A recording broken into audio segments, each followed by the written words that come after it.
Am I the a-hole for not letting my ex-husband's new girlfriend have a piece of his mother's jewelry? Throwaway cause family follows my main. I, 40 female, and my ex, we'll call him Joe, 41 male, were high school sweethearts, started dating when we were 17, married at 19, and divorced 20 years later, so going on 2 years now. We have an amazing daughter, Sarah, who is 8, and has adjusted really well to the separation. Joe and I get along great. The divorce was amicable, and we're still good friends. Not like we hang out alone or anything, but we don't argue or fuss at each other, help each other out, and just overall have each other's backs because at the end of the day, our number one priority will always be Sarah and doing what is best for her. We've both moved on and are in serious long-term relationships with other people. His girlfriend, Lily, 46 female, is great and really good for him. I have never had any conflict with her and enjoy spending time with her when we all get together for holidays and other important events or celebrations. Until last week. Joe's parents passed away within a month of each other last summer, and it was devastating for all of us. Even though Joe and I had already been divorced for about a year, they still treated me like family, and I loved them dearly. Joe and Lily hadn't started dating yet, so she never met them, which is a shame. They were incredible people. Long story to get to the point, but I feel like the background is important. Last week, Sarah got a box in the mail from her aunt, who is responsible for dividing up my late mother-in-law's jewelry amongst the kids and grandkids. She had a huge collection of both costumes and more expensive fine jewelry. I let Joe know about it, and he explained that some of it was left to me so when he would come over, and we sort through it together. Lily came with him, which was fine. It was extremely difficult, and we were both very emotional, so I'm glad she was there to support him. Here's where I think I may be the asshole. As we were going through the jewelry, we had pulled out a couple of cheaper pieces of costume jewelry for Sarah to have now, and I had picked out a couple of rings, a necklace, and 3 pairs of earrings to keep knowing that they will eventually go to Sarah as well. Joe and I agreed that the rest of it would be put away in the lockbox that we each have a key to at my house, and would stay there until Sarah is older, and it goes to her.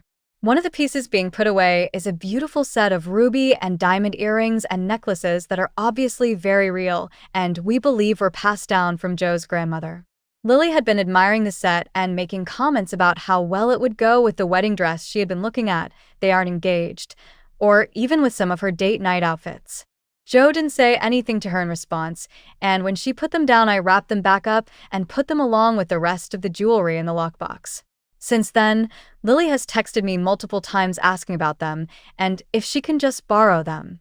At one point, she accused me of just wanting them for myself and pointed out that Joe and I were divorced and I didn't have any right to keep them.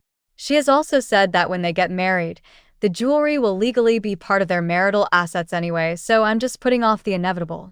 I'm not planning on wearing them. Per my agreement with Joe, I'll wear the pieces I picked out, and the rest will stay put away for Sarah.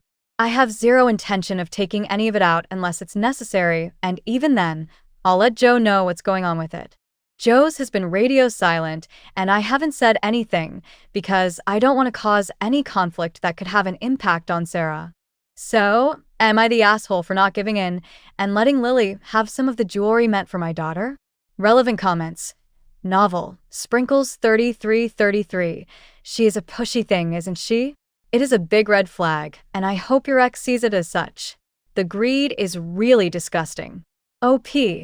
It's just so bizarre that this is happening now. She's been amazing since they started dating and has been great at taking things slowly with Sarah and building a relationship with both her and I. It's been nothing but green flags up to now, and I was so happy that he found someone that seemed so good for him, and that makes him so happy. I don't want to cause issues between them, but this is definitely concerning, and if it's her true colors showing, she isn't someone I want around my daughter. Big Statchtat. It might be telling that Joe has been radio silent during this back and forth with Lily. He may just not want to get involved in it, or knows that the jewelry was willed to Sarah. The fact that Lily said it would be great to wear at her wedding and will be marital assets when she and Joe get married is delusional. She and Joe aren't even engaged. Unless I missed something in the story, doesn't all the jewelry legally belong to Sarah? OP. I know they've talked about marriage, but there hasn't been any kind of proposal or anything beyond that. Prior to this happening, I was thrilled over the idea of them getting married. Lily has been great for my ex, and for Sarah up until now. I'm pretty upset that she may be showing her true colors now, and I hope that's not the case. The jewelry was left to Sarah with the notation that I could choose what I wanted from it, because Emile had specified that I could choose anything I wanted as long as they will eventually end up with Sarah. There's zero possibility of it not going to her either when I pass, or before if she wants it when she's older. She's my only child and will eventually inherit all of my assets. OP on if Joe and Lily are engaged, married, or neither. OP no, not engaged. Marriage has been discussed between them, but that's as far as it's gone.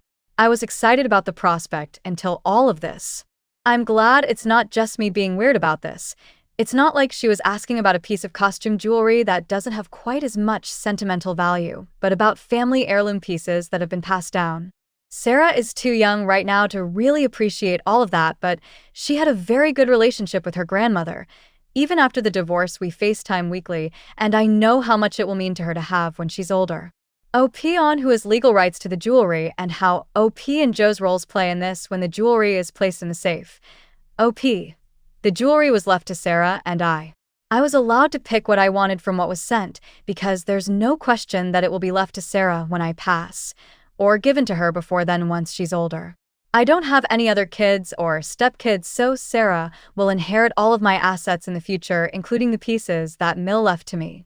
Since it was his mom's, I felt like it was right for him to be there when I sorted through it. If there had been anything that he wanted to keep with him, I wouldn't have objected at all, because while my MIL and I were close and it does belong to Sarah now, that was his mom. He and his parents had an amazing relationship, and I would never have said he couldn't have something of hers as long as we stuck to the agreement that everything eventually goes to Sarah, since that's who it's all intended to go to. I was trying to do the right thing since we are still friends, and I know how hard it was for him to lose his parents. At the time, I was genuinely thankful that Lily was there for emotional support, because it was so hard to see pieces that my MIL wore frequently and treasured. It was just that punch in the gut reminder that she's gone, and how much she's missed. When his dad passed, Joe and his brother inherited a very large collection of firearms with instructions to divide it up amongst their other siblings and the grandchildren as they saw fit. FIL and I were close, although not as close as MIL and I were, so when the time came, Joe asked me to pick out something from his share of the collection to keep as a reminder of his dad, and with the understanding that it will eventually be given to Sarah. I need to call Aunt that sent the jewelry and confirm, but I suspect it was a similar setup. The jewelry was left to the girls to be divided up and distributed as they saw fit. Joe was told that it was being sent to Sarah and I, but there was no mention of any of the jewelry being set aside for him, or his brother specifically. Update. So many of you asked for an update, so here it is really quick. I wrote this out yesterday and figured out that it was probably better to make a new post than edit the other one with it. So yeah, here's what's going on. Joe took an extended lunch yesterday and came by the house without Lily. I explained to him why I was reluctant to bring everything up, but I was tired of being harassed about the jewelry and that I feel strongly about it belonging to Sarah, not to either of us, and certainly not to Lily. He agreed immediately and was shocked to find out that she had been asking about it, and then was angry when I showed him the messages. I figured the best course of action was a face-to-face conversation with him and being able to hand him my phone so he could see the conversation for himself, and there would be no way for her to accuse me of making it up or photoshopping anything. It sucked to see him so upset over it, and I have a feeling that it's going to get worse because from what he was saying, it sounds like Lily won't be around much longer, and regardless, she won't be allowed back in my home and won't be spending any time with Sarah alone if he doesn't break up with her. I did also go first thing yesterday morning and open a safe deposit box at one of the local banks. It's not the one I normally do business with, and as of right now, my name is the only one on it, and I have the only key. I was worried about the possibility of Lily having any kind of access to the jewelry with it being in the house, and until all of that is resolved, I feel better knowing that there's no way for her to get to it. Joe and I also discussed this when he came over, and he said that he agrees completely that it's the best course of action to safeguard Sarah's inheritance. All but one of the pieces I picked out also went in, and as much as I would love to have a couple of the other pieces to wear in remembrance of her on the really hard days, I would rather know it's safe, and I still have the one piece that brings me so much comfort. All kinds of notarized documents will be on their way to me and should be here by the end of the week when I have a meeting set up with a lawyer to determine what else needs to be done to ensure that the jewelry will go to Sarah without any issues or challenges. I spoke to the aunt that sent everything over the weekend after I posted this and got so much good advice. Thank you all. And requested she send copies of everything pertaining to it along with documentation from her as the executor of what was sent to who, etc. I didn't tell her about the issues with Lily. I don't think that's my place, and I'll let Joe deal with telling his family, or not as he sees fit. I have an appointment later today with a GIA certified appraiser, so I should be able to take all of that with me to the lawyer, as well as the pictures and video that I took of each piece last night. I'm still leaning towards a trust as the best way to make sure Sarah's interests and assets are protected, but we'll see what the lawyer says and go from there. I feel terrible for Joe. He's a great guy, and even though our marriage didn't work out, I still care about him and always will. He's not just my child's father, but also one of my best friends, and I want him to find someone to be with that loves him the way he deserves to be loved. It's just that whoever that is needs to understand that Sarah is always going to come first, and he and I will always work as a team to make sure that she's happy, healthy, and successful in life. Our relationships with each other and other people aren't going to hinder her in any way. Thank you to everyone that commented and offered so much good advice and support. I really do appreciate all of it more than I can tell you. I didn't expect this to blow up the way it did, and it's really overwhelming to be honest. I probably won't update anymore or add anything else to this, so thank you again. Relevant comments. Cosmic Tuesday, you guys seem to make a great team for Sarah. She's going to grow up very well loved. BRMC 214, honestly, Lily's not entitled to that jewelry, and you're right to keep it safe. Joe's obviously backing you up, so it sounds like you've handled this with both grace and smarts. Props to you. Story 2. Am I the a-hole for putting a hidden camera in my office? I know this sounds bad, but please reserve judgment until you read my story. I, 35 female, am a Moroccan living and working in the US. I work for a big corporation with worldwide locations. When I started working, there was a colleague of mine, 37 male, who always made jokes about being in love with me, etc. I knew these weren't just jokes, but his way of telling me he was interested. I don't shit where I eat, so I just ignored it. He then started calling me his almond eye. I always corrected him and told him to call me by my name. I told him if he wouldn't stop, I would call him banana nose. Listen, I don't know why I said that because his nose is normal, it's just something that came to my mind. He laughed it off, but never called me that again. Since 2 months ago, we have a new colleague, 36 male. I was working from home the first 2 days he started. When I met him, he was very distant, acted as if he didn't like me. Don't get me wrong, I'm a very nice person, so for me this was weird, but I respected him and his space, so I didn't make an effort to see what was going on. Last week I discovered he made a huge mistake. I can't go into details about what because you would guess the corporation, but it was a big one. Even though he acted like a jerk to me, I didn't want him to get into trouble, so I stayed in the office with him until midnight to solve the issue. And I never reported it. But then, when I got up to leave, he asked me to wait because he wanted to talk to me. He asked me why I hated him so much. My flabber was gassed. I asked him what he meant because, in my opinion, he was the ass. He started telling me that the first day he got here, he was mentored by Banana Nose. And Banana Nose told him, watch out for her because she is Muslim and has told everyone over and over again that gay people should be banned. First, sir, I came from Morocco to work here.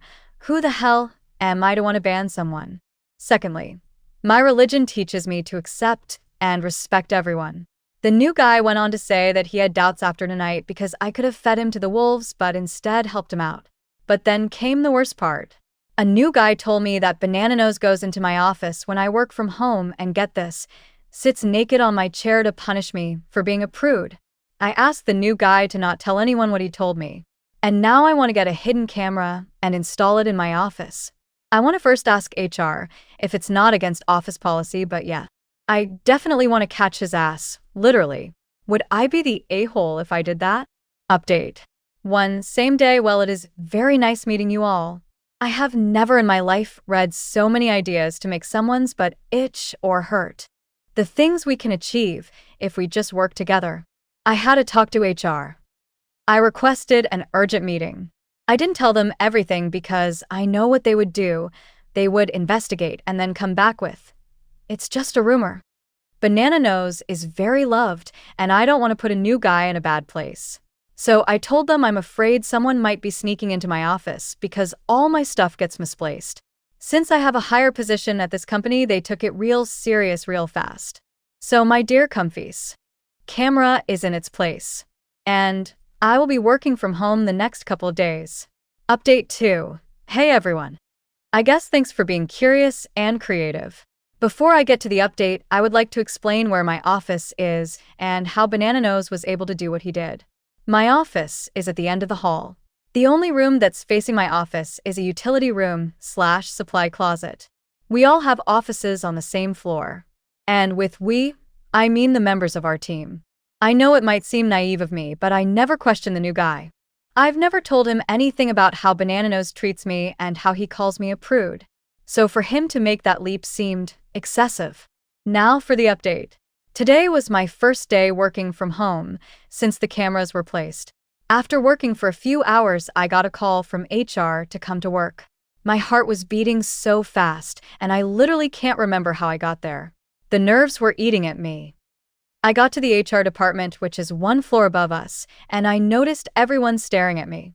The head of the department was sitting in a room with a couple of other people. They started talking. I couldn't listen. Things like, "We as a company blah blah blah." I stopped them and said I couldn't bear listening to a TED Talk, and I wanted to know what was going on. Last night, when I already went home and the camera was installed for maybe an hour, Banana Nose entered my office. HR asked me if I wanted to see the video or if I just wanted them to explain what happened. As if it's a nature documentary. I told them I definitely wanted to see the video. I will first start by saying what I saw objectively. Banana Nose entered my office, and the door behind him was still open. He looked over his shoulder, and it looked like he was talking to someone while taking his pants off. Then it happened. He sat on my chair but ass naked. He took some candy from my desk and started dancing on my chair, rubbing his butt in my chair's DNA. I got sick to my stomach. He then took my pens one by one and licked them. It looked like he was still talking. There was no sound. So I wasn't sure. Then the worst thing happened. 2 years ago, I lost my 7-year-old niece to cancer. On my desk is a picture of her and the last time we got to hug. So you can clearly see it's not only a child but a sick one. This evil man rubbed his pen *S all over my picture frame and laughed so hard. He took out his phone, made a call, and then left. I started crying like a baby. I feel violated. I feel used. I feel unsafe. HR guy was talking, but I didn't hear anything.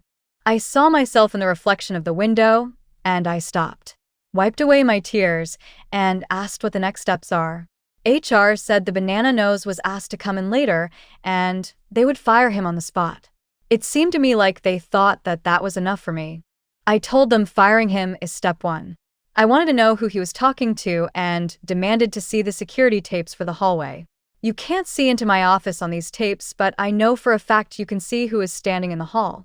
HR accepted my request and asked security for the tapes. It takes some time, but they expect to get it sometime tomorrow. For now, I feel unsafe everywhere I go. When I got in my car, all I could think about was, maybe he was in my car. Maybe he was in my home. I know that sounds crazy, but I feel crazy. I will do my best to update you all.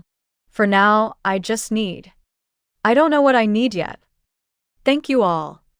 Update 3, maybe final update. First, I want to thank everyone. Your support and kind words helped me when I couldn't sleep.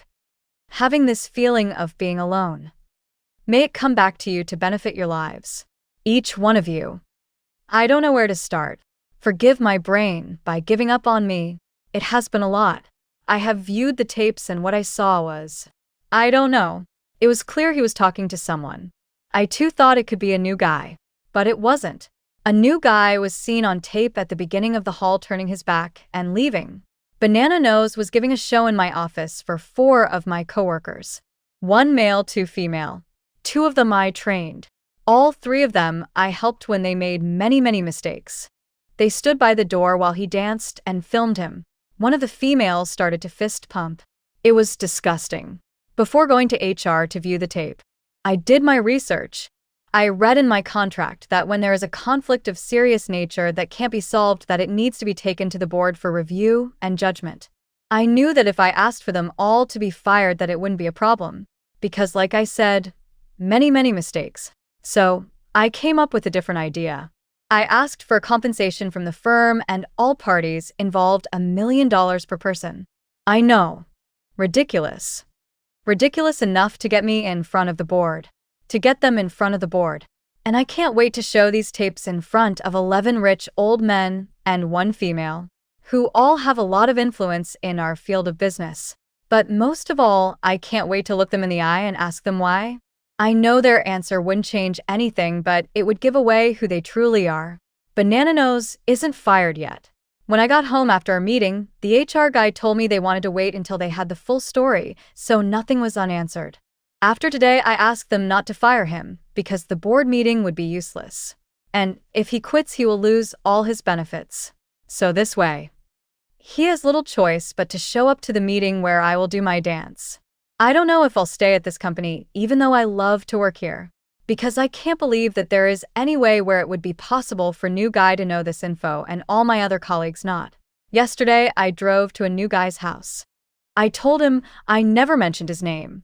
I want him to have peace and not be afraid that other people will act out against him as some sort of vengeance. His secret is safe with me. Some people asked me what I would do if someone read this from work. Let me say it like this. I work with a bunch of nerds. Not the good kind that's on Reddit, but the bad kind that thinks TMZ is what keeps you up to date. They use words like, whatever. I bet you can picture them now. And if they do show up here and read all of this, so be it. I couldn't cope without all of you. I have no family here, and I thought my coworkers were my friends. I guess we all make mistakes. Again, thank you all for everything. I kinda love you guys. Just make sure you never say AITAH. The finale update. Dear Comfies. An hour ago, I got the news that everyone involved quit their job. They got their notice that they had to appear in front of the board, and they didn't want that. By everyone involved, I also mean one other person that was not on the tape but knew of it and was involved on different occasions.